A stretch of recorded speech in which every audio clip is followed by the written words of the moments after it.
UNSCಯ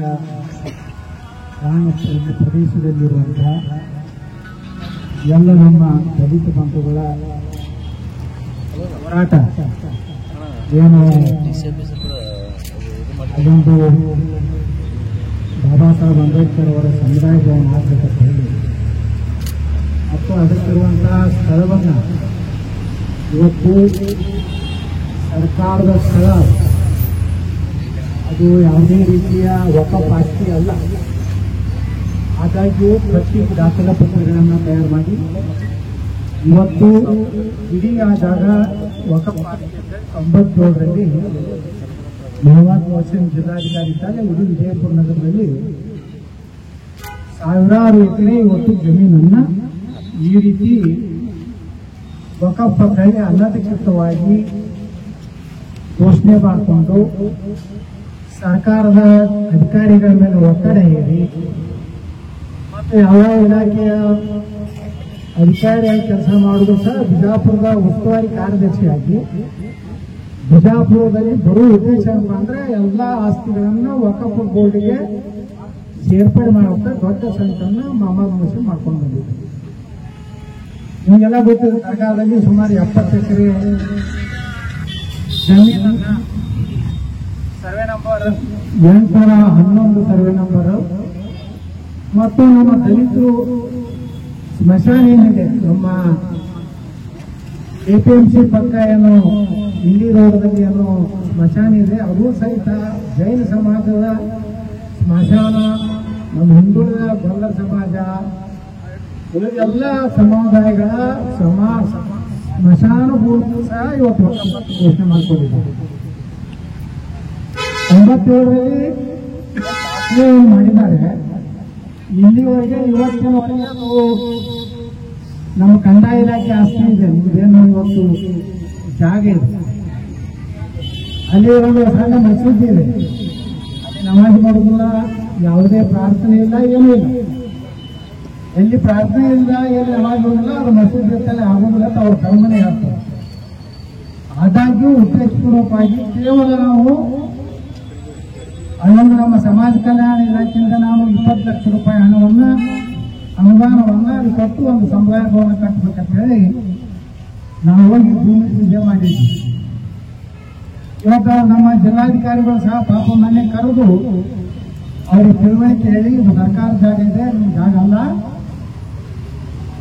ನೀವು ಇಷ್ಟು ಜಾಗ ಅವ್ರಿಗೆ ಬಿಟ್ಟು ಕೊಟ್ಟು ಬಿಟ್ರೆ ನಿಮಗೂ ಅನುಕೂಲ ಆಗ್ತದೆ, ಮತ್ತು ದಲಿತ ಸಮಾಜದ ಬಂಧುಗಳಿಗೂ ಅಲ್ಲೇ ಜನರಿಗೆ ಚಟುವಟಿಕೆ ಮಾಡಲಿಕ್ಕೆ ಯಾವುದೇ ಸಾಂಸ್ಕೃತಿಕ ಚಟುವಟಿಕೆ ಆಗಲಿ, ಬಾಬಾ ಸಾಹೇಬ್ ಅಂಬೇಡ್ಕರ್ ಅವರ ಜನ್ಮ ದಿವಸ ಆಗಲಿ, ಮತ್ತು ಬಾಬಾ ಸಾಹೇಬ್ ಅಂಬೇಡ್ಕರ್ ಬುದ್ಧ ಧರ್ಮದ ವಿಚಾರಗಳನ್ನು ತಿಳ್ಕೊಳ್ಳಿಕ್ಕೆ ಒಂದು ಒಳ್ಳೆಯ ಕೇಂದ್ರ ಆಗ್ತದೆ ಅನ್ನುವಂಥದ್ದನ್ನು ಅವರೇ ಮನಗಾಣಿಸುವಂತ ಪ್ರಯತ್ನ ನಮ್ಮ ಜಿಲ್ಲಾಧಿಕಾರಿಗಳು ಮಾಡಿದ್ದಾರೆ. ಅದನ್ನೆಲ್ಲ ಮೀರಿ ಇವತ್ತು ಬೆಳಗಾವಿಯಲ್ಲಿರುವಂತಹ ವಕಫ್ನ ಟೀಮ್ಗಳು ಹೋಗಿ ಸ್ಟೇಟ್ ಬಂದಿದ್ದಾರೆ. ಆದರೆ ಇಷ್ಟೊತ್ತು ಸುದೀರ್ಘವಾಗಿ ನಮ್ಮೆಲ್ಲ ಏನು ನಮ್ಮ ಸಮುದಾಯದೆಲ್ಲ ನಮ್ಮ ಯುವಕರು ಬಂದಿದ್ದು ನನ್ನ ಜೊತೆಗೆ ಜಿಲ್ಲಾಧಿಕಾರಿಗಳ ಜೊತೆಗೆ ಇಷ್ಟೊತ್ತವರೆಗೆ ನಾವೆಲ್ಲ ಚರ್ಚೆ ಮಾಡಿದ್ದೀವಿ. ಈಗ ನಮ್ಮ ಡಿಸಿಯವರ ಕೈನೂ ಅಲ್ಲಿ ಕಟ್ಟಿದೆ. ಯಾಕಂದ್ರೆ ಸ್ಟೇಟಸ್ ಇರೋದ್ರಿಂದ ಅವರು ಯಾವುದೇ ಕ್ರಮ ತಗೋಲಿಕ್ಕೆ ಆಗದಂತ ಒಂದು ಪರಿಸ್ಥಿತಿ ನಿರ್ಮಾಣ ಮಾಡಿದ್ದಾರೆ. ಆದರೆ ಕಾನೂನಾತ್ಮಕವಾಗಿ ಈ ದೇಶದಲ್ಲಿ ಬಹಳ ದೊಡ್ಡ ಚರ್ಚೆ ನಡೆದಿದೆ ವಕಫ್ ಆಸ್ತಿ ಬಗ್ಗೆ. ನಿಮಗೆಲ್ಲ ಗೊತ್ತಿಲ್ಲ, ಇದು ಬಿಜಾಪುರ ಅಷ್ಟೇ ಅಲ್ಲ, ಇವತ್ತು ನಮ್ಮ ದೇಶದಲ್ಲಿ ಈ ಕೆಟ್ಟ ಕಾನೂನನ್ನು ಜವಾಹರ್ಲಾಲ್ ನೆಹರು ತಂದರು. ಯಾರು ಪಾಕಿಸ್ತಾನಕ್ಕೆ ಬೋರ್ಡ್ ಹೋಗಲ್ಲ, ಅವರ ಆಸ್ತಿಗಳು ಇರ್ಬೋದು ಅಥವಾ ಅದನ್ನೆಲ್ಲ ಸುಮಾರು 12 ಲಕ್ಷ ಎಕರೆ ಭಾರತದಲ್ಲಿ ಇವತ್ತು ವಕಫ್ ಆಸ್ತಿ ಅಂತ ಘೋಷಣೆ ಮಾಡಿಬಿಟ್ಟು ಅದನ್ನ ನಾವು ಚಾಲೆಂಜ್ ಸುಪ್ರೀಂ ಕೋರ್ಟ್ ಮಾಡಲ್ಲ ಅಂತ ಕಾನೂನು ಮಾಡಿಬಿಡ್ತಾರೆ. ಈಗ ನಾವು ಏನು ಹೋಗ್ಬೇಕಪ್ಪ ಅಂದ್ರೆ ಆ ಟ್ರಿಬ್ಯುನಲ್ ಒಂದೇ ನಮ್ಮ ವಾದ ಮಂಡನೆ ಮಾಡಬೇಕು. ಎಲ್ಲಿ ಯಾವ ಕಳ್ಳತನ ಮಾಡಲ್ಲ, ಕಳ್ಳನ ಮುಂದೆನೇ ವಾದ ಮಾಡ್ಬೇಕು ನಾವು. ಈಗ ನಮ್ದು ನಿಮ್ಗೆ ಬರ್ತದೆ, ಕರಿವು ಮಹಾಲಕ್ಷ್ಮಿ ಗುಡಿನೂ ವಕಫ್ ಅಂತ ಹೇಳ್ತಾರೆ. ಬಿಜಾಪುರದಾಗ ಇಂಥ ಬಹಳ ವಕಫ್ ಆಸ್ತಿಗಳೆಲ್ಲ ಅಕ್ರಮವಾಗಿ ಹೊತ್ತು ನೋಂದಣಿ ಮಾಡಿದ್ದಾರೆ. ಅದಕ್ಕೆ ಈಗಾಗಲೇ ಸುಪ್ರೀಂ ಕೋರ್ಟ್ನಲ್ಲಿ ಬಿಜಾಪುರ ನಗರದ 3 ಆಸ್ತಿಗಳು ವಕಫ್ ಅಲ್ಲ, ಸರ್ಕಾರ ಕಂದಾಯ ಇಲಾಖೆಯಿಂದ ಆರ್ಡರ್ ಆಗಿದೆ. ಈಗ ಅದನ್ನು ನಾವು ಜಿಲ್ಲಾಧಿಕಾರಿಗಳು ಹೇಳಿದ್ವಿ, ತಕ್ಷಣ ಅದನ್ನ ಸರ್ಕಾರದ ಮಾಡಬೇಕು, ವಕಫ್ ಅನ್ನುವಂಥದ್ದು ಅದರಿಂದ ತೆಗೆದು ಹಾಕ್ಬೇಕಂತ ಹೇಳಿದ್ವಿ. ಅವರು ಒಪ್ಪಿಕೊಂಡಿದ್ದಾರೆ. ಇದು ಸಹ ನಾವು ಈ ಕೇಸನ್ನು ಸಹ ನಾವು ಜವಾಬ್ದಾರಿ ತಗೊಂಡಿದ್ದೇನೆ. ಸಾರ್ವಜನಿಕ ಹಿತಾಸಕ್ತಿ ನಾವು ಹಾಕ್ತೀವಿ. ಹೈಕೋರ್ಟ್ನಲ್ಲಿ ಇದನ್ನ ಚಾಲೆಂಜ್ ಮಾಡ್ತೀವಿ ಮತ್ತು ಬೆಳಗಾವಿ ಟ್ರಿಬ್ಯುನಲ್ನಲ್ಲಿ ಏನು ಅವರು ನೋಂದು ಮಾಡ್ಯಾರ ಅದನ್ನು ರದ್ದುಪಡಿಸಲಿಕ್ಕೆ ನಮ್ಮಲ್ಲಿ ಎಲ್ಲ ಸಾಕಷ್ಟು ದಾಖಲೆ ಅದಾವ. ಅವ್ರ ವಕಾಫತ್ ಮಾಡಲಿಕ್ಕೆ ಯಾವುದೇ ರೀತಿಯ ಅವಕಾಶ ಇದ್ರೂ ಸಹ ಒಂದು ಸಣ್ಣ ಸುತ್ತಲಿರುವಂತ ಎಲ್ಲಾ ಜಾಗ ವಕಾಫತ್ ಮಾಡ್ಯಾರ. ಅದನ್ನು ನಾವು ಚಾಲೆಂಜ್ ಮಾಡ್ತೀವಿ. ಅದು ಒಂದಂತೂ ಈ ಹೋರಾಟದಿಂದ ನೀವು ಏನು ಹೋರಾಟ ಮಾಡ್ತಾ ಇದ್ರಿ, ಎಷ್ಟು ದಿವಸ ಆಯ್ತು ಇವತ್ತಿಗೆ? 29 ದಿವಸದ ಹೋರಾಟ. ಇದು ಯಾವುದೇ ರೀತಿಯಿಂದ ವಿಫಲ ಆಗುವುದಿಲ್ಲ.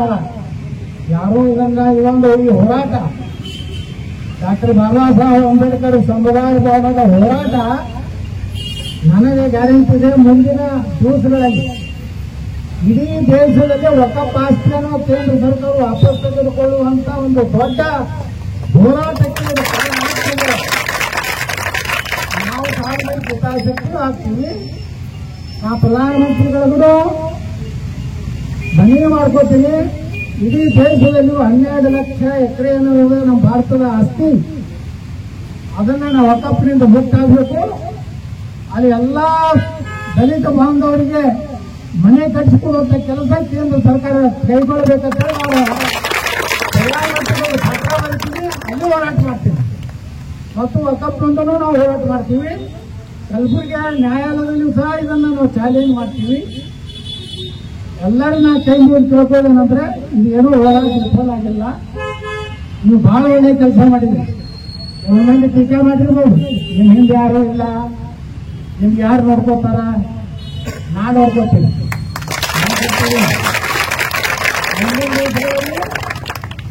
ಅಂತ ಸದರ್ ಬಂದ್ರೆ ನಾನೇ ಹೋರಾಟದ ಮುಂದೆ ಬಂದು ನಾ ಡಿಸಿ ಆಫೀಸ್ ಮುಂದ್ಕೊಂಡ್ರಕ್ಕೆ ನಾ ತಯಾರಾದೀನಪ್ಪ. ಹೇಳ್ತಿದ್ದೀನಿ. ಈಗ ಅವ್ರು ಏನೇನು ಕಾನೂನು ಪ್ರಕಾರ ಏನ್ ಮಾಡ್ಲಕತ್ತಾರ ಅದೇನತ್ತಾರಲ್ಲ, ಬರೇ ಒಂದು ಪಾಂಡವರು ಕೃಷ್ಣ ಸಂದರ್ಭ ಪ್ರಕಾರ ಕೌರವರ ಪಾಂಡವರು ಏನ್ ಕೇಳ್ತಾನ, ಕೃಷ್ಣ ಏನ್ ಕೇಳ್ತಾನ ಅವ್ರಿಗೆ ಧೃತರಾಷ್ಟ್ರಗೆ, ಬರೇ ಪಾಂಡವರಿಗೆ 5 ಮಂದಿಗೆ 5 ಹಳ್ಳಿ ಬಿಟ್ಟು ಕೊಡೋಕಂತ. ಎಷ್ಟು? ಬರೀ 5 ಹಳ್ಳಿ. ಅವ ದುರ್ಯೋಧನ ಏನತ್ತಾನ, ನಾ ಒಂದು ಸೂಜಿ ಮ್ಯಾಗಿನ ತುದಿ ಅಟ್ಟು ಸಹಿತ ಪಾಂಡವರಿಗೆ ಆಸ್ತಿ ಕೊಡುದಿಲ್ಲ ಆತನ. ಮುಂದೇನಾಯ್ತು, 100 ಅಂತ ಕೌರವರು ನಾಶ ಆದ್ರು, ಪಾಂಡವರು ಹೆಂಗ್ ಗೆದ್ದರಲ್ಲ, ಇವತ್ತೇನು ನಿಮ್ಮ ಹೊಣೆಯಿಂದ ಪ್ರಾರಂಭ ಆಗ್ಯದ. ನನಗೆ ಹೇಳ್ತದ ಬಾಬಾ ಸಾಹೇಬ್ ಅಂಬೇಡ್ಕರ್ ಏನ್ ಕನಸಿತ್ತು, ಅವ್ರು ವಕಫ್ಗೆ ವಿರೋಧ ಮಾಡಿಕೊಳ್ಳೋದನ್ನ. ಆ ಒಂದು ಕಾರಣಕ್ಕೆ ಇವತ್ತು ಇದು ಸಣ್ಣ ಹೋರಾಟ ಅಲ್ಲ. ನೀವು ಇವತ್ತು ದಲಿತರು ಇವತ್ತು ಜಾಗೃತಿ ಆಗಿದ್ದೀರಿ. ನಿಮ್ಮ ಮೇಲೆ ಏನೋ ಇವತ್ತು ಅನ್ಯಾಯಗಳು ಆಗ್ಯಾವ, ಅದು ಸರಿಪಡಿಸೋ ಕಾಲ ಬಂದಾಗ ಇದು ನಾನು ಸುಪ್ರೀಂ ಕೋರ್ಟ್ ವರೆಗೆ ಹೋಗ್ತೇನೆ. ಹೋಗಿ ನನಗೆ ಗ್ಯಾರಂಟಿ ಇದೆ, ನಮ್ಮ ಸಂವಿಧಾನದಲ್ಲಿ ಎಲ್ಲೂ ಅದಕ್ಕೆ ವಕಫ್ ಎಲ್ಲೂ ಅವಕಾಶ ಇಲ್ಲ. ಅದನ್ನು ಸಂಪೂರ್ಣವಾಗಿ ಭಾರತದಿಂದ ಕಿತ್ತು ಹೋಗಿದ್ರೆ ಅವಾಗ ಹೆಂಗ ಬಾಬಾ ಸಾಹೇಬ್ ಅಂಬೇಡ್ಕರ್ ಅವರು ಪುಣೆ ಬಳಿ ಒಂದು ಯಾವ್ದು ದೊಡ್ಡ ಹೋರಾಟ ಆಗಿತ್ತಲ್ಲ, ಕೋರೆಗಾಂವ್ ಹೋರಾಟ. ಆ ಕೋರೆಗಾಂವ್ ಹೋರಾಟದಂತೆ ಇದು ಬಿಜಾಪುರದ ನಿಮ್ಮ ಹೋರಾಟ ವಕಫ್ ಅನ್ನುವಂತ ಕಾನೂನು ರದ್ದಾಗಲಿಕ್ಕೆ ಕಾರಣ ಆಯ್ತು ಸೇರ್ತದೆ. ಅದಕ್ಕೆ ಕಾನೂನು ಪ್ರಕಾರ ನಾವು ಹೋರಾಟ ಮಾಡೋಣ. ಈಶ್ವರ ಯಾರು ಇವತ್ತೇ ಕೋರ್ಟ್ನ ಸ್ಟೇ ಬೇಕಾದ್ರೆ ನಾನು ಸಂಪೂರ್ಣ ಆಸ್ತಿ ಕಂದಾಯ ಇಲಾಖೆಗೆ ಮಾಡ್ಕೋತೀನಿ. ನಾವು ಏನು ವಿನಂತಿ ಮಾಡ್ಕೊಂಡಿನಂದ್ರೆ ಆ ಮಸೂತಿ ಜಾಗಕ್ಕೆ ಬಿಟ್ಟು ಉಳಿಕಿದ ನಾವು ಬಡವರಿಗೆ ಅಂಬೇಡ್ಕರ್ ವಸತಿ ಯೋಜನೆಯಲ್ಲಿ ನಾವೆಲ್ಲಾ ಬಡವರಿಗೆ ಮನೆ ಕಟ್ಟಿ ಕೊಡ್ತೀವಣ ಅಂತ ನಾನು ಹೇಳಿದ್ದೀನಿ. ಒಪ್ಕೊಂಡಿದ್ದಾರೆ. ಇಲ್ಲ ಸರ್ ಅದು ಹೆಡ್ಜೆಟ್ ಆಯ್ತಂದ್ರೆ ಗೌರ್ಮೆಂಟ್ ನಾವು ತಗೋತೀನಿ. ಮುಂದೆ ನಿಮ್ಮ ಆಶ್ರಯ ಕಮಿಟಿಗೆ ಅದನ್ನು ನಾನೇ ಚೇರ್ಮನ್ ಇದ್ದೀನಿ. ಆಶ್ರಯ ಕಮಿಟಿದು ನಮ್ಗೆ ಕೊಡ್ತೀನಿ ಅಂತ ಹೇಳ್ಯಾರ. ನಾನು ನಿಮಗೆಲ್ಲ ಅಲ್ಲಿ ಎಷ್ಟು ನೀವು ಅಲ್ಲಿ ಕುಟುಂಬ ಅದಾರ ನಾನು ನೋಡಿದ್ ನಿಮ್ಮ ಮನ್ಯಾಗ ಕೆಟ್ಟ ಪರಿಸ್ಥಿತಿ ಒಳಗಿದ್ರಿ. ಆ ಪತ್ರೆಗಳು ಒಂದು ರೂಮ್ನಾಗ ಬರೀ ಬಾಗಿಲಿಲ್ಲ, ಬರೀ ಒಂದು ಅರಿವಿ ಮುಂದೆ ಹಾಕೊಂಡು ಇಷ್ಟು ಕೆಟ್ಟ ದೈನಿಕ ಸ್ಥಿತಿ ಒಳಗ ನೀವು ಜೀವನ ಮಾಡ್ತಾ ಇದ್ರಿ. ಆ ಜಾಗದಾಗನೇ ಅವ್ರಿಗೆ ಎಲ್ಲಿ ಅನ್ಯಾಯ ಮಾಡಲ್ಲ ಅದೇ ಜಾಗದಾಗೆ ಮನೆ ಕಟ್ಟುವಂತ ಒಂದು ಪ್ರತಿಜ್ಞೆ ಇತ್ತು. ಅಲ್ಲಿವರೆಗೆ ಸುಮಾರು 29 ದಿವಸ ಇವತ್ತೇನು ಉಪಸ್ಥಿತಿ ಅಲ್ಲ. ಇದಕ್ಕೆ ನ್ಯಾಯ ಕೊಡೋದ್ರ ಸಲುವಾಗಿ ಈಗಾಗಲೇ ಡಿಸಿಯವರು ನಾವು ಪಾಟಿಗೋಡೆ ಹಚ್ಚಿಕ ಅಲ್ಲಿ ಒಂದು ಜಾಗ ಇದೆ. ಈಗಾಗಲೇ ನಾನು ನಮ್ಮ ಹಿಂದಿನ ಸರ್ಕಾರ ಇದ್ದಾಗ ಅಲ್ಲಿ ಒಂದು 6 ಕೋಟಿ ರೂಪಾಯಿನ ಹಣ ಸೋಷಿಯಲ್ ವೆಲ್ಫೇರ್ ಜಮಾ ಮಾಡೀನಿ. ಅಲ್ಲಿ ಎದಕ್ಕೆ ಸಲುವಾಗಿಪ್ಪ ಅಂದ್ರೆ 2 ಎಕರೆ ಇತ್ತು ಜಾಗ. ಆ 2 ಎಕರೆ ಜಾಗದಾಗ ಒಂದು ಕಾಂಪ್ಲೆಕ್ಸ್ ಕಟ್ಲಕತ್ತೀವಿ, ಒಳಗ ಒಂದು ಕಲ್ಯಾಣ ಮಂಟಪ ಕಟ್ಲಕತ್ತೀವಿ. ಅವೇನು ಕಾಂಪ್ಲೆಕ್ಸ್ ಅಂಗಡಿ ಆಗ್ತಾವಲ್ಲ, ಎಷ್ಟು ಅಂಗಡಿ ಆಗ್ತಾವ ನಿಮ್ಗೆಲ್ಲ ನಕಾಶೆ ಕೊಡ್ತೀವಿ ನಾವು. ಇದೆಲ್ಲ ಅಪ್ರೂವಲ್ ಆಗಿತ್ತು. ಇನ್ನು ಬರೀ ಭೂಮಿ ಪೂಜೆ ಮಾಡಿ ನಾವು ಚಾಲು ಮಾಡಬೇಕಾಗೈತಿ. ಅವೆಲ್ಲ ಅಂಗಡಿಗಳು SC ST ಜನಾಂಗದ ಹುಡುಗರಿಗೆ ಮಾತ್ರ, ಹೆಣ್ಮಕ್ಳಿಗೆ ಮಾತ್ರ ಅಲ್ಲಿ ಅಂಗಡಿ ಹಾಕಲು ಕೊಡುವಂತದ್ದು ನಾವು ಮಾಡಿದ್ವಿ. ಅದನ್ನು ಬಾಬು ಜಗ್ಗೇಂದ್ರ ನಮ್ಮ ಹೆಸರನ್ನ ಅದಕ್ಕೆ ಆ ಕಾಂಪ್ಲೆಕ್ಸ್ಗೆ ಹೆಸರಿರ್ತೀವಿ. ಅಭ್ರೇಶ್ವರ್ ನಾಟಕದಾಗ ಒಂದು ಇದು ಕಟ್ಟಿ ಕಾಂಪ್ಲೆಕ್ಸ್. ಇವತ್ತು ನೋಡ್ರಿ, ಇವತ್ತು ಟೀಚರ್ ಹೌದು ಮಹಾಪೌರೇನೋ ಇವನು ಮುಸ್ಲಿಮರಿಗೆ ಅಲಾಟ್ಮೆಂಟ್ ಮಾಡ್ಲಂತೇನೋ ಜಗಳ ತಗೊಂಡಂತೆ. ನಾ ಇವತ್ತು ಟೀಚರ್ ಹೇಳಿದ್ದೀನಿ, ಅದು ಗೋವಿಂದ ಕಾರಜೋಳರು ನಾವು ಕೂಡಿ SC PTSP ಹಣದಾಗ ಪರಿಶಿಷ್ಟ ಜಾತಿ ಪರಿಶಿಷ್ಟ ಪಂಗಡದ ಹಣದಾಗ ಅದನ್ನ ಕಾಂಪ್ಲೆಕ್ಸ್ ನಾವು ಕಟ್ಟಿವಿ. ಅವರು ಎಲ್ಲಾನು SC ST ಜನಾಂಗದವರಿಗೆ ಕೊಡಬೇಕು, ಒಬ್ಬರು ಬೇರೆ ಜಾತಿ ಕೊಟ್ಟರೆ ನಾವು ಹೋಗಿ ಹೋರಾಟ ಮಾಡ್ತೀವಿ ಅಂತ ಹೇಳಿದ್ದೀನಿ. ಅವರವರು ಇಲ್ಲ ಸರ್, ಅವ್ರು SC ST ಜನಾಂಗಕ್ಕೆ ಕೊಡ್ಬೇಕಂತೇಳಿ ಆ ಕಂಡೀಷನ್ ಮ್ಯಾಗನೆ ನೀವು ಆ ಬಿಲ್ಡಿಂಗ್ ಕಟ್ಟಿವಿ. ಅಲ್ಲೇನದಲ್ಲ ಈಗ 2 ಎಕರೆ ಕಟ್ಟದ್ಮ್ಯಾಗೂ ನಿಮ್ಗೆ ಯಾವ ಯುವಕರು ಅರ್ಜಿ ಕೊಡ್ರಿ, ಅಲ್ಲೂ ನಾವು ಅಂಗಡಿ ಮಾಡ್ತೀವಿ. ದಲಿತ ಸಮುದಾಯದ ಶಕ್ತಿ ಶಾಸಕರು ನಮ್ಮ ಗೌಡರು ಮಾತಾಡಿದ ಹಾಗೆ ಈಗಾಗಲೇ ಪ್ಲಾಟ್ ನಂಬರ್ 1ರಲ್ಲಿ ಅಂಬೇಡ್ಕರ್ ಭವನ ಮಂಜೂರಾತಿ ಮಾಡಿ 627 ಸ್ಕ್ವೇರ್ ಫೀಟ್ ಜಾಗಕ್ಕೆ 20 ಲಕ್ಷ ರು ಮೊತ್ತವನ್ನು ಗೌಡರು ನೀಡಿದ್ರು. ಆದರೆ ಆ ಜಾಗದ ಪಕ್ಕದಲ್ಲಿ ಇರ್ತಕ್ಕಂಥ ಸರ್ಕಾರಿ ಜಾಗೆಯನ್ನು ಸಹ ನಾವು ನಿಮಗೆ ಕೊಡ್ತೀವಿ ಅಂತ ಭರವಸೆಯನ್ನು ಕೊಟ್ಟಾಗ ಈ ದೇಶದಲ್ಲಿ ಒಂದು ಕಳ್ಳರ ಇಲಾಖೆ ಇದೆ, ಅದು ವಕಫ್ ಇಲಾಖೆ ಅಂತ. ಆ ವಕಫ್ ಇಲಾಖೆಯು ಅದನ್ನು ಅತಿಕ್ರಮಣ ಮಾಡಿ ನಮ್ಮ ಅಣ್ತಂಬರಂತೆ ಇರುವಂತ ಹೇಳ್ಕೊಂಡು ಬಂದಂಥವ್ರು ಅಂತಂದ್ರಂತ ಅಲ್ಪಸಂಖ್ಯಾತರು ನಮ್ಮ ಅಂಬೇಡ್ಕರ್ ಸಮುದಾಯ ಭವನಕ್ಕೆ ವಿರೋಧ ಮಾಡಿ ಇವತ್ತಿನ ದಿವಸ ನನ್ನ ಅಂಬೇಡ್ಕರ್ ಕಾಲೋನಿಯ ನೊಂದ ದಲಿತ ಜನಾಂಗ 29 ದಿನಗಳ ಕಾಲ ಧರಣಿ ಸತ್ಯಾಗ್ರಹ ಮಾಡಿದೆ. ಯಾರಿಂದ? ಈ ಅಲ್ಪಸಂಖ್ಯಾತರಿರ್ತಕ್ಕಂಥ ಮುಸ್ಲಿಂ ಸಮುದಾಯವರ ಅಂಬೇಡ್ಕರ್ ಭವನ ನಿರ್ಮಾಣದ ವಿರೋಧದ ಕಾರಣದಿಂದ. ಅದರಿಂದ ನಮ್ಮ ಶಕ್ತಿಯಾದಂಥ ನಮ್ಮ ಗೌಡರು ನಮಗೆ ಭರವಸೆಯನ್ನು ನೀಡಿದ್ದಾರೆ. ಏನಂದ್ರೆ ಆ ವಕಫ್ ಇಲಾಖೆಯನ್ನ ನಿಷೇಧ ಮಾಡುವ ನಿಟ್ಟಿನಲ್ಲಿ ನಾನು ಸನ್ಮಾನ್ಯ ನರೇಂದ್ರ ಮೋದಿ ಅವರ ಸರ್ಕಾರಕ್ಕೆ ಮನವಿಯನ್ನು ಸಹ ಮಾಡ್ತೀನಿ. ನಿಮ್ಮ ಸಲುವಾಗಿ ಆ ದಲಿತ ಸಮುದಾಯದ ಪಕ್ಕದಲ್ಲಿ ಇರ್ತಕ್ಕಂಥ ಜಾಗಕ್ಕಾಗಿ ನಾನು ಹೈಕೋರ್ಟ್ ಸುಪ್ರೀಂ ಕೋರ್ಟ್ ತನಕನೂ ಹೋಗ್ತೀನಿ ಅಂತ ಭರವಸೆಯನ್ನು ನೀಡಿದ್ದಾರೆ. ಅಷ್ಟೇ ಅಲ್ಲದೆ ಅಗಸಿ ಹೊರಗಡೆ ನಮ್ಮ ಅಗಸಿ ಬಾಗಿಲು ಇದೆಯಲ್ಲ, ಅದರ ಹೊರಗಡೆ ಬರ್ತಕ್ಕಂಥ ಜಾಗವನ್ನು ನಮ್ಮ ಅಂಬೇಡ್ಕರ್ ಯುವಕ ಸಂಘಕ್ಕೆ ಮಂಜೂರಾತಿ ಮಾಡ್ತೀನಿ, ಅದರ ದುಡ್ಡನ್ನು ಸಹ ನಾನೇ ಕಟ್ತೀನಿ ಅಂತ ಭರವಸೆ ಕೊಟ್ಟಂತ ಸಾಹೇಬರಿಗೆ ನಮ್ಮ ಸಮುದಾಯದ ನಾಯಕರಾಗಲಿ, ನಮ್ಮ ಸಮುದಾಯದ ಸಚಿವರಾಗಲಿ, ನಮ್ಮ ಸಮುದಾಯದ MLAಗಳಾಗಲಿ ಯಾರೂ ನಮ್ಮ ಪರವಾಗಿ ಇರಲಿಲ್ಲ.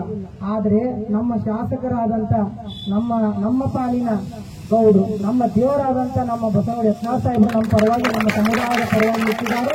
ಈ ಅಂಬೇಡ್ಕರ್ ಆಂದೋಲನವನ್ನ ಜೀವಂತಾಗಿಟ್ಟಿರುವಂತ ನಮ್ಮ ಬುದ್ಧ ಬಸವ ಅಂಬೇಡ್ಕರ್ ಅವರ ಮಾರ್ಗದಲ್ಲಿ ನಡೆಯುವಂತ ನಮ್ಮ ಶಾಸಕರಿಗೆ ಯಾವತ್ತೂ ಕೂಡ ಆ ಭಗವಾನ್ ಬುದ್ಧರು ಆಶೀರ್ವದಿಸಲಿ, ಅವರು ಚೆನ್ನಾಗಿರ್ಲಿ ಅಂತ ನಮ್ಮ ಸಮುದಾಯದ ತಾಯಿಯ ಆಶೀರ್ವಾದ ಅವರ ಮೇಲೆ ಇರಲಿ ಅಂತ ನಾನು ಕೇಳ್ಕೊಳ್ತೀನಿ. ಇದೇ ರೀತಿ ನಮ್ಮ ಯುವ ನಾಯಕರಾದಂಥ ನಮ್ಮ ಆತ್ಮೀಯರು ರಾಮಲಿಂಗ ಯತ್ನಾಳ್ ಸಾಹೇಬರು ಕೂಡ ಒಂದೆರಡು ಮಾತುಗಳನ್ನ ಮಾತಾಡಬೇಕು.